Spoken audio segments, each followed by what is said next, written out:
శ్రీశైలం మల్లన్న ఆలయంలో జనవరి 1వ తేదీన స్వామివారి స్పర్శ దర్శనం పూర్తిగా నిలిపివేశామన్నారు ఈవో శ్రీనివాసరావు. సెలవు రోజు కాబట్టి భక్తుల రద్దీ అధికంగా ఉంటుందన్నారు. రేపు భక్తులందరికీ శ్రీ స్వామివారి అలంకార దర్శనానికి మాత్రమే అనుమతిస్తామన్నారు. అలానే శ్రీ స్వామివారి ఆర్జిత గర్భాలయ సామూహిక అభిషేకాలు కూడా నిలుపుదల చేశామన్నారు. వాటితో పాటుగా ఉదయాస్తమాన ప్రాతకాల ప్రదోషకాల సేవలు నిలుపుదల చేస్తున్నట్లు తెలిపారు.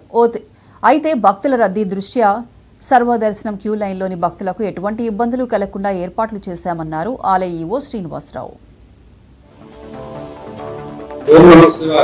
భక్తులకి విజ్ఞప్తి, జనవరి 1వ తేదీ అదేవిధంగా 31వ తేదీ భక్తుల తాకిడి ఎక్కువగా ఉన్నందున 1వ తేదీ స్పర్శ దర్శనం అదేవిధంగా అన్ని సేవలను నిలుపుదల చేసి కేవలం స్వామివారి యొక్క అలంకార దర్శనానికి మాత్రమే అనుమతించడం జరుగుతుంది.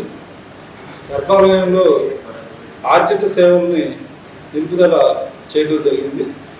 స్వామివారి యొక్క రోజువారీగా జరిగేటువంటి కార్యక్రమాలు జరుగుతాయి, కానీ భక్తులకి ఆర్జిత సేవలు నిలుపుదల చేయడం జరిగిందని చెప్పి గమనించి వచ్చేటువంటి భక్తులు వారి వారి ప్రయాణ సౌకర్యానికి అనుకూలంగా ఏర్పాట్లు చేసుకోవాల్సిందిగా విజ్ఞప్తి.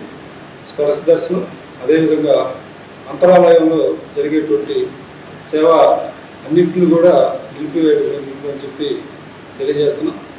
ఈ విషయాన్ని భక్తులు గమనించి తదనుగుణంగా దేవస్థానం వారికి సహకరించవలసిందిగా